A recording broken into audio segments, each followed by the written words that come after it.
Terkadang orang jatuh sakit. Terkadang orang menghadapi masalah serius di dalam kehidupannya.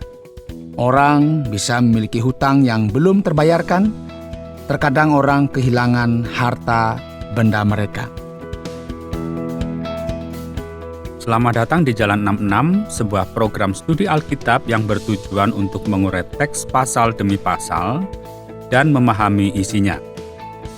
Kita akan belajar Alkitab bersama di bawah bimbingan Pak Yohanes, guru kita, dan saya, Oti Priambodo, tuan rumah Anda. Hari ini kita akan mempelajari kitab Ulangan pasal yang ke-24 dan yang ke-25 dengan tema Kemiskinan dan Rasa Aman.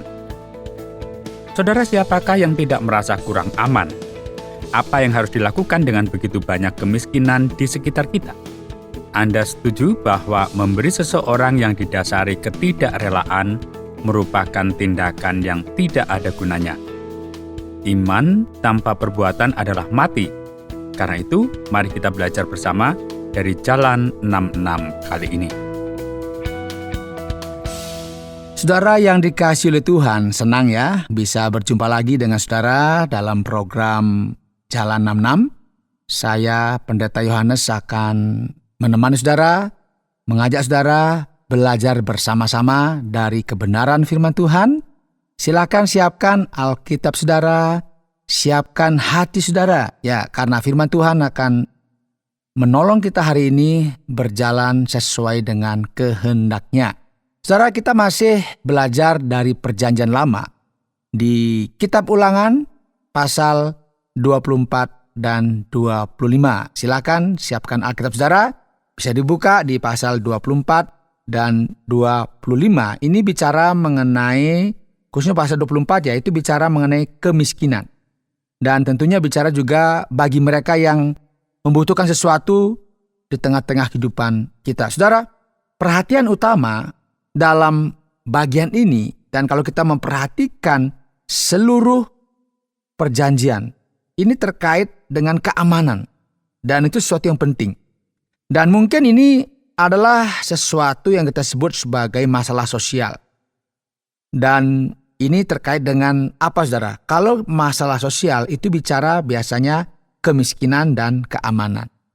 Ketika ada banyak penjarahan, ketika ada banyak kejahatan, itu kan masalah sosial. Berarti keamanan. Ketika orang masalahnya dia nggak punya apa-apa, dia miskin, berarti kan ini masalah sosial. Dan tentunya bagian ini sangat menarik kita perhatikan dan kita terapkan di tengah-tengah kehidupan kita pada masa kini. Kita mulai sekarang, coba perhatikan saudara di ayat yang kelima. Apabila baru saja seseorang mengambil istri, janganlah ia keluar bersama-sama dengan tentara maju berperang atau dibebankan sesuatu pekerjaan. 1 tahun lamanya ia harus dibebaskan untuk keperluan rumah tangganya dan menyukakan hati perempuan yang telah diambilnya menjadi istrinya. Wow, luar biasa ya. Kalau masih pengantin baru, ini kan ada hukum yang diajarkan pada masa itu, jangan dikirim untuk berperang. Nanti dia entah mati, luka, ini kan rugi, tanda petik begitu ya. Karena dia pada masa itu betul-betul menghargai keluarga. Karena ketika dia sudah pergi berperang, tentunya ini akan menjadi persoalan. Ini bicara mengenai keutuhan pasangan, suami istri. Mengapa saudara? Ini untuk kebaikan masyarakat yang ada. Kita sekarang sambung di ayat yang ke-6. Janganlah mengambil kilangan atau batu kilangan atas sebagai gadai. Karena yang demikian itu mengambil nyawa orang sebagai gadai. Nah, ini bicara mengenai apa saudara? Ini kalau orang punya hutang begitu ya. Jangan batu kilangannya itu kan untuk mereka hidup ya, bekerja begitu. Diambil. Ini kan persoalannya. Jadi diajar juga kalau orang punya hutang nggak bisa bayar, jangan batu kilangannya diambil pada masa itu untuk menggiling, gandum dan sebagainya, itu diambil. Itu bicara mengenai itulah penghidupan mereka. Jadi kita harus melindungi mereka. Jika seseorang tertangkap basah menculik sesama orang Israel dan memperlakukan atau menjualnya sebagai budak, penculik itu harus mati. Engkau harus membersihkan kejahatan itu dari tengah-tengahmu. Saudara, penculikan dihukum mati pada masa itu. Nah, ketika kamu memberikan pinjaman apapun kepada tetanggamu, janganlah masuk ke rumahnya untuk mengambil apa yang ditawarkan kepadamu sebagai jaminan. Tetaplah di luar dan biarkan tetangga yang kamu beri pinjaman itu yang memberikan jaminan kepadamu. Jangan karena merasa sudah jadi sudah memberi pinjaman, kita masuk ke dalam. Nah, ini kan sesuatu yang sebenarnya diingatkan, biar dia sendiri yang memberi jaminan. Apa jaminannya? Apakah sepeda, apakah emas, atau apakah itu mungkin sendok, garpu, atau penggorengan, itu terserah ya. Terserah dari yang meminjam. Jika tetanggamu miskin, janganlah tidur dengan jaminannya di tanganmu. Kembalikan jubah mereka sebelum matahari terbenam agar tetanggamu dapat tidur memakainya. Maka mereka akan bersyukur kepadamu dan hal itu akan dianggap sebagai perbuatan yang benar di mata Tuhan Allahmu. Janganlah berlebihan dalam menuntut seseorang yang berhutang kepada kamu, karena itu adalah kekejaman. Kasihilah karena orang itu sedang dalam kesulitan. Janganlah mengambil keuntungan dari seorang pekerja upahan yang miskin dan berkekurangan, baik pekerja itu sesama orang Israel maupun orang asing yang tinggal di salah satu kotamu. Bayarlah upah mereka setiap hari sebelum matahari terbenam, karena mereka miskin dan sangat mengharapkannya. Kalau tidak, mereka mungkin berseru kepada Tuhan terhadapmu dan kamu akan berdosa. Jangan mengeksploitasi mereka yang lebih lemah. Ada begitu banyak orang dari kalangan atas saat ini itu mereka memperlakukan karyawan dengan buruk. Semoga pendengar tidak melakukan seperti itu. Mereka nggak mau bayar gaji ditahan. Ini kan eksploitasi. Ini dosa. Bagi orang Kristen, tidak boleh melakukan sesuatu yang dilarang. Janganlah merampas hak orang asing atau anak yatim, atau mengambil jubah janda sebagai gadai. Ingatlah bahwa kamu pernah menjadi budak di Mesir, dan Tuhan Allahmu telah menebus kamu dari sana.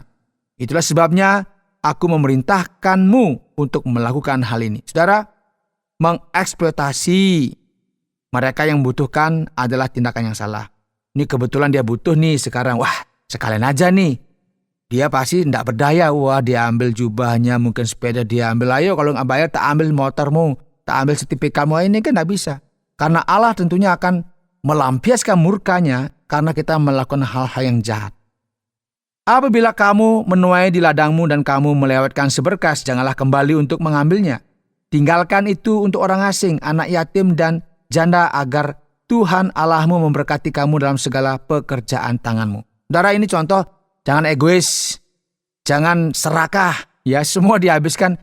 Sisihkanlah untuk orang-orang yang membutuhkan. Kalau kita ikuti hati kita, memang kita mau ambil semua Bila perlu nggak ada sisa, tapi Tuhan ingatkan, sisakan, karena ada banyak orang yang membutuhkan. Kemudian perhatikan ayat selanjutnya, ayat 20, ketika kamu memetik buah zaitun dari pohonmu, janganlah kamu melewati cabang-cabangnya untuk kedua kalinya. Sisakanlah bagi orang asing, anak yatim dan janda. Ketika kamu memanen buah anggur di kebun anggurmu, janganlah kamu melewati pohon anggur itu lagi. Sisakanlah bagi orang asing, anak yatim dan janda. Ingatlah bahwa kamu dahulu budak di Mesir. Itulah sebabnya aku memerintahkan kamu untuk melakukan hal ini. Wow, luar biasa, saudara. Jadi kalau kita panen, mungkin di rumah ada yang punya panen pisang atau punya apa begitu jangan dihabiskan sendiri gitu bagi-bagi sama orang lain, begitu maksudnya. Jangan kita egois, saudara. Berbagilah dengan orang lain, karena ini sesuatu yang diajarkan di dalam Alkitab. Nah, saudara, kita akan lanjut di pasal 25 sekarang Silahkan buka Alkitab dan lihat di pasal 25, saya akan bacakan. Apabila orang-orang yang bersaudara tinggal bersama-sama, ini kita perhatikan ayat 5 dan seorang daripada mereka mati dengan tidak meninggalkan anak laki-laki, maka janganlah istri orang yang mati itu kawin dengan orang luar lingkungan keluarganya. Saudara, suaminya haruslah menghampiri dia dan mengambil dia menjadi istrinya, dan dengan demikian melakukan kewajiban perkawinan ipar. Maka anak sulung yang nanti dilahirkan perempuan itu haruslah dianggap sebagai anak saudara yang sudah mati itu, supaya nama itu jangan terhapus dari antara orang Israel. Saudara, ini sesuatu yang penting pada masa itu untuk menjamin yang namanya warisan jangan sampai lepas kepada orang lain. Jadi ini yang diatur pada masa itu, saudara. Ini sebabnya setiap kali seorang pria meninggal, agar namanya nggak hilang, istrinya harus menikah dengan saudara laki-lakinya, dan dia harus merawatnya agar nama saudara laki-lakinya tetap utuh. Anak laki-laki sulung harus menyandang nama saudara laki-laki yang sakit agar tidak ada masalah. Ini bahkan merupakan cara untuk mencegah kesengsaraan dan kemiskinan menguasai masyarakat pada masa itu ketika suami meninggal. Jadi masih ada yang tanda petik itu memelihara, menjaga dan sebagainya. Siapa? Ya saudara terdekat mereka, saudara kandung mereka. Dan ini sesuatu yang memang diatur pada masa itu sehingga ini menjadi bagian yang tidak terpisahkan yang mereka lakukan. Nah, saudara, masyarakat pada zaman Alkitab ini sangat keras terhadap mereka yang melakukan kejahatan yang betul-betul tidak bisa dimaafkan. Siapapun yang mencoba mengancam orang lain tidak akan diperlakukan dengan benar atau dengan seperti biasanya, karena mereka akan dihukum atas dasar perbuatan mereka. Nah, pada saat yang sama juga ada kekhawatiran yang bisa dirasakan terkait dengan kemiskinan. Jadi masyarakat bertambah banyak, tetapi kemiskinan juga bertambah banyak. Karena itu bagaimana mencegah agar kemiskinan itu bisa diurai, bisa dikurangi. Dan kita lihat juga di tengah masyarakat pada masa itu ada yang namanya kurang sumber daya. Jadi ya ada banyak hal lah yang terjadi. Karena itu diingatkan kepada umat saat itu, ingat yang namanya keadilan. Ya, coba kita sekarang sambung di ayat 13. Janganlah ada di dalam pundi-pundimu dua macam batu timbangan yang besar dan yang kecil. Janganlah ada di dalam rumahmu dua macam eva yang besar dan yang kecil. Haruslah ada padamu batu timbangan yang utuh dan tepat. Haruslah ada padamu eva yang utuh dan tepat, supaya lanjut umurmu di tanah yang diberikan kepadamu oleh Tuhan Allahmu. Sebab setiap orang yang melakukan hal yang demikian, setiap orang yang berbuat curang, adalah kekejian bagi Tuhan Allahmu. Orang-orang ini tidak bertindak berdasarkan hati nurani yang benar. Haruslah ada padamu batu timbangan yang utuh dan tepat. Haruslah ada padamu eva yang utuh dan tepat, supaya lanjut umurmu di tanah yang diberikan kepadamu oleh Tuhan Allahmu. Sebab setiap orang yang melakukan hal yang demikian, setiap orang yang berbuat curang, adalah kekejian bagi Tuhan Allahmu. Saudara, kebenaran yang kita lihat di sini, ini bicara mengenai bahwa Allah membenci orang yang nggak jujur, curang. Jadi kita lihat di sini bahwa Allah itu adalah Allah yang kudus dan adil. Dan dia menuntut umatnya untuk melakukan keadilan, berperilaku yang benar, etis sesuai dengan tuntunannya. Dan perilaku adil ini, saudara, terwujud dalam masyarakat ketika mereka peduli kepada orang miskin, peduli kepada anak yatim, orang asing, janda. Dan tentunya orang-orang seperti ini berpotensi akan menjadi korban kejahatan, diserang. Karena itu mereka harus dilindungi, mereka harus dijaga, mereka harus dibantu secara ekonomi supaya mereka juga menjadi kuat.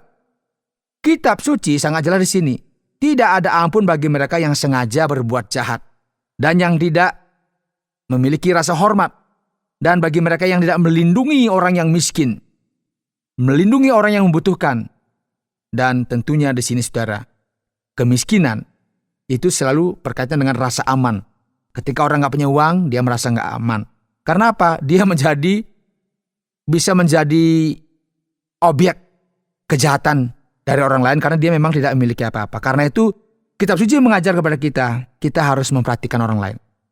Kita harus memberikan pengharapan kepada orang lain. Sehingga prinsip-prinsip ini diajarkan supaya kita sungguh-sungguh mempertimbangkannya di masa kini, di tengah-tengah masyarakat di mana kita ada. Kita harus peduli ya dengan sesama kita, masyarakat, tetangga kita. Jangan sampai tetangga kita sudah, mohon maaf ya, sampai ada yang sampai meninggal, kita nggak sadar, nggak tahu, nggak pernah kita peduli. Karena memang sekarang masyarakat yang sudah individualistik ya. Kadang-kadang mereka nggak peduli orang mau ngapain, bukan urusan saya. Tetapi kita nggak diajar demikian. Kita diajar untuk memberikan terang, memberikan garam, memberikan berkat kepada orang-orang sekitar di mana mereka juga bersama-sama dengan kita. Kiranya Tuhan memberkati kita. Baik Pak Yohanes, melanjutkan petualangan kita di Jalan 66, sebuah studi pemahaman Alkitab, dan kali ini kita sampai pada kitab Ulangan pasal yang ke-24 dan yang ke-25. Saatnya sampai pada sesi tanya-jawab. Saat kita sampai pada kitab Ulangan, Pak Yohanes, khususnya pada ayat yang ke-7, disebutkan kejahatan yang sangat umum yaitu penculikan. Disebutkan bahwa kejahatan ini dihukum berat menurut hukum saat itu, yaitu hukuman mati. Nah, apakah memang perlu sekeras ini, Pak Yohanes? Iya, Pak Oti. Kebenaran yang sesungguhnya adalah kita perlu memisahkan ya hal-hal yang melanggar hukum, dan kita juga memiliki hal ini dalam hukum kita saat ini ya. Jadi namanya memisahkan konsep kejahatan yang disebut dengan kejahatan yang keji, yang melampaui batas akal yang sehat. dan juga yang disebut dengan pelanggaran yang bersifat umum. Nah, jika seseorang itu melakukan sesuatu, misalnya memperkosa, membunuh, karena hal yang kecil, itu hal yang katakanlah kesandung sedikit itu, marah malah membunuh. Ini kan sesuatu yang sangat di luar nalar ya, di luar akal sehat. Dan ini tentunya meremehkan nyawa manusia dan disebut bejat, keji kepada sesamanya. Jadi harus ada hukum yang ketat, sehingga mereka juga harus dibatasi. Jika tidak, ya masyarakat akan menjadi tidak nyaman.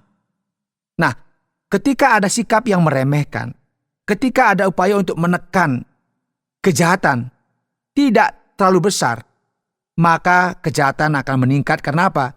Karena sifat manusia berdosa dan akan terbiasa melakukan kejahatan. Jadi harus ada upaya-upaya menekan semuanya. Pada zaman perjanjian lama, memang ada praktik hukum mati. Dan mungkin masyarakat saat ini juga perlu mulai membedakan ya antara kejahatan yang sangat berat dan hukum perlu mencoba menekannya dengan cara yang lebih langsung dan lebih objektif. Pasal yang ke-24 Kitab Ulangan juga membahas perceraian yang dibahas secara singkat lalu beralih kepada hal-hal dan situasi lain. Nah, mengapa dan apa tujuan membahas perceraian di sini, Pak Yohanes? Ya, pasal-pasal ini memang berfokus pada sesuatu yang kita sudah bahas tadi ya, itu kemiskinan. Itu bicara mengenai keamanan yang ada pada masyarakat di zaman itu ya. Dan ada beberapa bagian lain dalam Alkitab yang membahas tentang perceraian. Dan saudara yang tetap mendengar program Jalan 6 ini, nah ketika nanti saudara misalnya membaca Perjanjian Baru, saudara akan melihat di sana pelajaran yang lebih rinci terkait dengan perceraian. Tetapi fokus utama adalah untuk tidak membiarkan terjadi kekacauan besar terjadi. Jadi pada dasarnya seperti ini ya kira-kira ya. Seseorang yang telah menikah, ya seorang perempuan menikah dengan seorang laki-laki, lalu pernikahannya menjadi rumit dan suaminya menceraikannya. Lalu ia menjalin hubungan dengan orang lain dengan laki-laki kedua dan semuanya menjadi rumit lagi. Dan setelah itu ia memutuskan untuk kembali kepada laki-laki pertama. Maka untuk menghindari bolak-balik yang mungkin ruwet begini ya ada hukum yang mencegah agar tidak terjadi hal-hal seperti ini di tengah-tengah masyarakat. Inilah tujuan utamanya. Jadi kita akan melihat bahwa hukum ini tidak lagi berlaku bagi kita saat ini ya. Nah, kita juga akan mempelajarinya lebih dalam untuk mempelajari apa saja perintah Allah bagi kita terkait dengan perceraian. Nanti kita akan melihatnya tentunya saudara-saudara membacanya di dalam Perjanjian Baru. Dalam hal ini, kita harus ingat tujuannya adalah untuk apa? Mengekang perilaku yang tidak pantas. Berikut Pak Yohanes di pasal yang ke-25 ayat yang ke-5, kita menemukan hukum leverat yang mewajibkan seorang pria untuk menikahi janda saudaranya yang telah meninggal. Sepertinya sangat berbeda dengan hukum yang kita miliki saat ini. Mengapa ada ketentuan seperti ini, Pak Yohanes? Ya, saya ulangi lagi ya. Tujuan utamanya di sini adalah apa? Melindungi orang-orang yang membutuhkan agar mereka tidak menjadi korban. Bahkan mereka mungkin menjadi kesulitan. Yang terjadi di bagian ini, itu bicara mengenai hukum levirat, yaitu bagaimana saudaranya itu menikahi istrinya yang sudah menjadi janda itu untuk menjaga nama saudaranya. Ini kan mungkin terdengar aneh ya. Jadi misalnya saudara laki-laki, dia menikah dengan seorang wanita karena suatu alasan dia meninggal dan wanita itu ditinggalkan sendirian. Seandainya mereka tidak memiliki anak, lalu apa yang dikatakan hukum tentang hal ini? Ya, dikatakan bahwa saya harus menikahi perempuan ini yang merupakan saudara ipar saya dan memberikan ahli waris kepada saudara laki-laki saya. Jadi ini mungkin membingungkan bagi kita. Gagasannya di sini adalah bahwa saudara laki-laki itu memiliki properti, nama, dan memiliki hak atas keberadaan keluarganya untuk generasi-generasi mendatang. Dengan terputusnya hal ini, ya nama saudara laki-laki yang sakit ini akan hilang dari komunitas Israel. Jadi, hukum ini berkaitan dengan perlindungan terhadap istri yang ditinggalkan sendirian ini. Ini semua berkaitan dengan kewajiban untuk menjaga warisan keluarga saudara yang sakit itu yang telah meninggal. sehingga keluarganya akan tetap terjamin lah. Ini tujuannya. Namun tentu ini nggak berlaku sekarang ya, itu pada masa itu. Ini adalah hukum yang mempertimbangkan konteks pada masa Perjanjian Lama. Bahkan ya, tidak ada jalan keluar dari situasi ini pada saat orang mengalaminya dalam konteks Perjanjian Lama. Jika seseorang mencoba melarikan diri dari tanggung jawab ini, ia dihukum berat. Wow, ini kan luar biasa, saudara. Nah, kitab suci bahkan mengatakan, kalau kita perhatikan di di Ulangan 25, bahwa sandal pria itu akan diambil, janda itu akan meludahi wajahnya, dan ia akan dikenal sebagai bagian dari keluarga orang-orang yang tak bersandal. Jadi ini ide dibalik semua ini. Penting untuk mengetahui bahwa ini sesuatu yang harus kita lihat pada masa itu. Tetapi memang kita tidak bisa terapkan pada masa kini. Tetapi pada masa itu yang ada namanya warisan, ada nama mereka. Ini jangan sampai hilang nama mereka dari komunitas bangsa Israel. Baik Pak Yohanes, berikut kalau kita mengeksploitasi orang lain dilarang. Lalu mengapa ada orang miskin? Mengapa orang miskin ada? Apakah orang itu miskin karena mereka ingin menjadi miskin? Itu sebuah pilihan atau hukuman dari Tuhan? Ya, ini pertanyaan yang perlu kita jawab dengan jelas ya Pak Tia. Kenyataannya orang miskin itu selalu ada. Dan pada dasarnya kita tahu kita kekurangan sumber daya. Namun masalah kemiskinan memiliki beberapa sebab kenapa orang miskin. Nah, salah satu masalah serius dengan kemiskinan adalah banyak orang berpikir dan berkata, oh, dia miskin karena dia ingin miskin. Semua orang miskin itu tidak berguna, gak bertanggung jawab, pemalas, gak mau kerja. Ini kan kadang-kadang, dia sengaja begitu biar orang lain membantu dia. Ya, ini kan sesuatu yang tidak benar seperti itu. Siapa sih orang yang ingin menderita? Siapa sih orang yang ingin miskin? Tetapi ini kenyataan yang terjadi di tengah-tengah masyarakat kita. Seseorang melakukan sesuatu yang tidak seharusnya mereka lakukan dan akibatnya mereka memasuki situasi di mana mereka harus membutuhkan bantuan.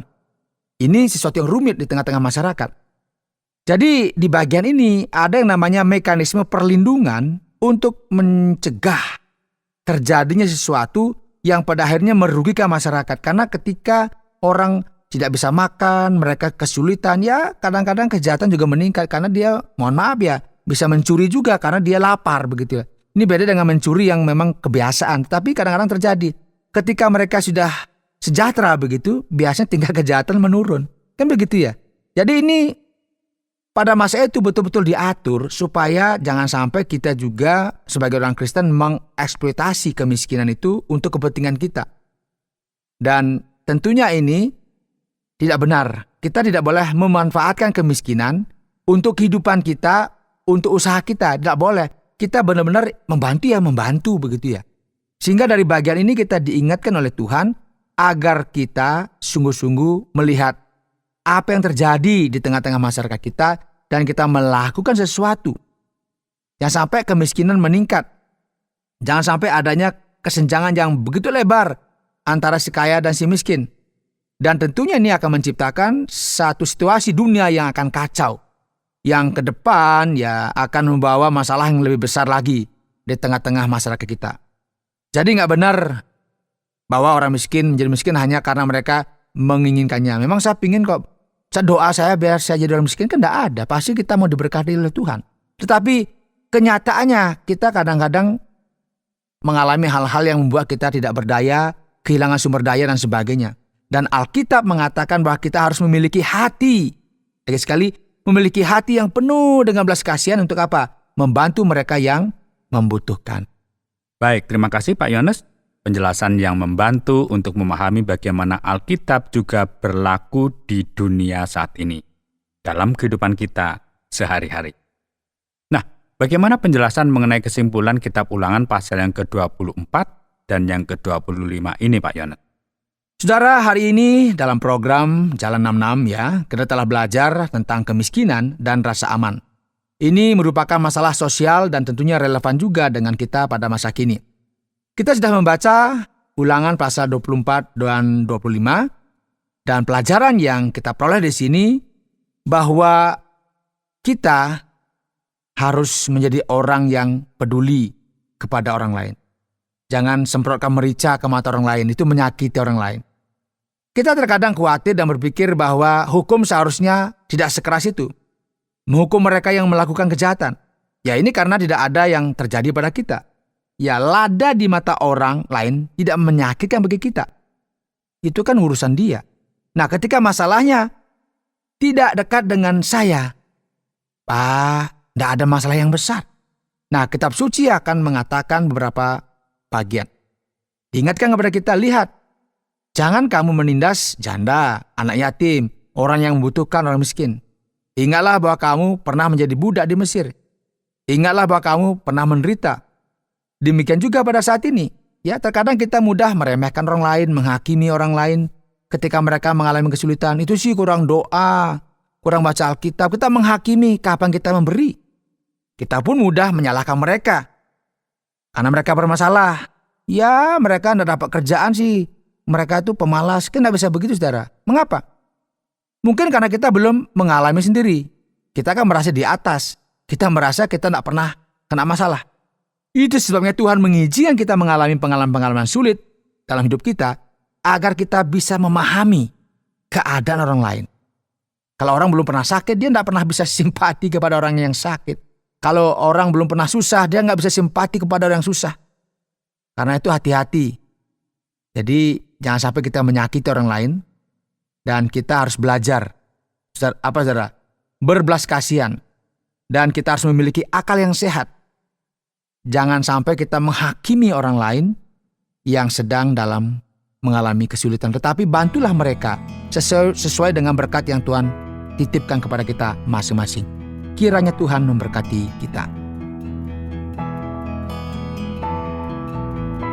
Baiklah, terima kasih banyak Pak Yohanes.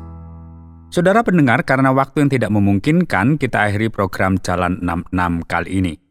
Kami menantikan Anda untuk tetap mengikuti pelajaran berikut dalam lanjutan pembelajaran Alkitab yang memberikan pelajaran menyeluruh tentang firman Tuhan. Jika Anda memiliki pertanyaan atau berespon terhadap topik berhubungan dengan program ini, silakan menyampaikan melalui WhatsApp ke nomor 081 333 777 386. 081 333 777 386. Terima kasih atas perhatian Anda.